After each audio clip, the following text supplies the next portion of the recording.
La puissance de ton Père se manifestera aujourd'hui. Aujourd'hui même, ce géant, oui, ton géant tombera et tu vaincras. Gloire à Dieu.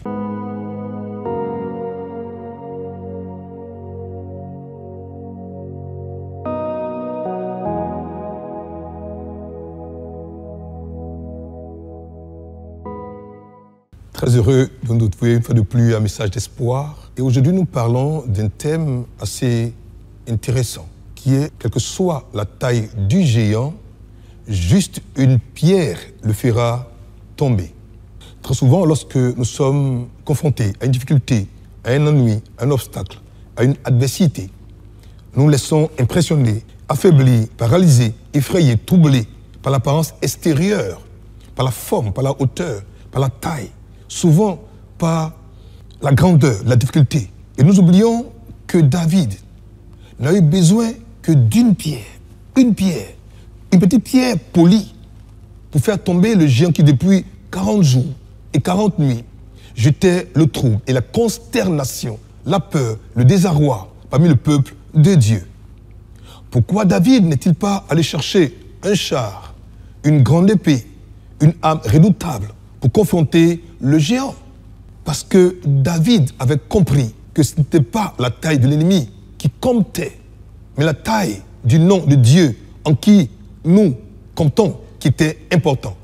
La façon de faire de Dieu pour résoudre nos luttes, nos combats, échappe toujours à la logique, à la façon de penser, de faire des hommes. C'est pourquoi Ésaïe pouvait dire, en Ésaïe 55, verset 8 à 9, version Bible française courant, ceci. En effet, dit le Seigneur, ce que je pense n'a rien de commun avec ce que vous pensez. Et vos façons d'agir n'ont rien de commun avec les miennes. Il y a autant de distance entre ma façon d'agir et la vôtre, en ce que je pense et ce que vous pensez, qu'entre le ciel et la terre. En plus, en 1 Corinthiens 1, verset 27, il est écrit ceci. Mais Dieu, oui Dieu, a choisi les choses folles du monde pour confondre les sages. Dieu a choisi les choses faibles du monde pour confondre les fortes.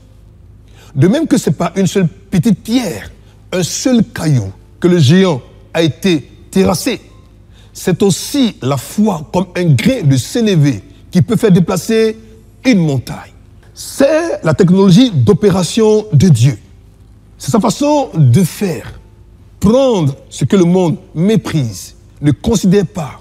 Prendre ce que le monde estime sans force, sans puissance, sans valeur, pour vaincre ce que le monde crée et considère. C'est pourquoi ne te laisse pas vaincre, ne te laisse pas effrayer. Ta faiblesse, ta petitesse et ton apparente folie sont des atouts mieux. Elles sont des armes que ton Dieu prendra pour faire tomber ce géant qui t'a trop longtemps terrorisé, trop longtemps affolé, trop longtemps impressionné. Cette petite pierre est ta foi en un grand et puissant Dieu. Écoute, lance ta pierre. Oui, lance-la. Prie.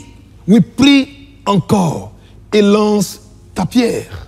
La puissance de ton Père se manifestera aujourd'hui. Oui, aujourd'hui même, ce géant, oui, ton géant tombera et tu vaincras. Gloire à Dieu. Nous sommes heureux de ce que tu as compris aujourd'hui, ce processus. Alors que tu m'écoutes maintenant, un message d'espoir, laisse-moi te le redire une fois de plus. Quelle que soit la taille, la forme, la hauteur de ton géant, aujourd'hui, avec ta petite pierre, avec ta petite foi, il tombera. Et assurément, la victoire sera merveilleuse et glorieuse. Que Dieu te bénisse et qu'il te garde. Prions le Seigneur. Seigneur, nous prions pour ce frère, pour cette sœur qui a pris conscience de l'importance que juste une foi, petite soit-elle, est capable de renverser son géant. Alors qu'elle prie avec moi maintenant, donne-lui cette victoire. C'est au nom précieux, au nom puissant, au nom merveilleux de Jésus-Christ que nous avons prié. Amen. Portez-vous bien. À très bientôt. Au revoir.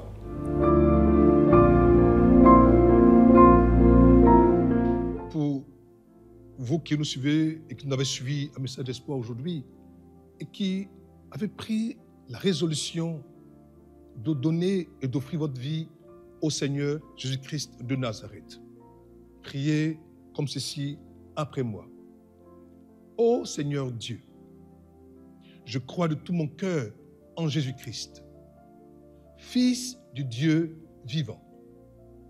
Je crois qu'il est mort pour moi et que Dieu l'a ressuscité des morts. Je crois qu'il est vivant aujourd'hui. C'est pourquoi je confesse de ma bouche que Jésus-Christ est le Seigneur de ma vie à partir d'aujourd'hui. Par lui et en son nom, j'ai la vie éternelle. Je suis né de nouveau. Merci Seigneur d'avoir sauvé mon âme. Je suis désormais un enfant de Dieu. Alléluia. C'est tellement pour vous qui étiez chrétiens, étiez chrétiennes, mais êtes partis pour une raison ou pour une autre, qui avez aujourd'hui écouté message d'espoir. Vous qui voulez revenir au Seigneur, vous aussi, prions ceci. Père, merci de faire de moi à nouveau ton enfant. Merci de me pardonner à nouveau, de me restaurer à nouveau, de me guérir à nouveau. Je reviens à toi le cœur repentant et je ressoumets ma vie à la Seigneurie du Seigneur Jésus-Christ de Nazareth. Je réactive en moi la vie éternelle et je sais, Père, que tu m'as déjà pardonné. Mais Seigneur, pour la paix, pour la vie, pour la victoire et pour la sanctification que tu m'as accordée, gloire soit rendue. C'est au nom précieux de Jésus-Christ de Nazareth que je suis à nouveau enfant de Dieu. Alléluia. Que Dieu te bénisse, que Dieu te garde et qu'il t'accorde sa paix et son shalom. Portez-vous bien, à très bientôt. Au revoir.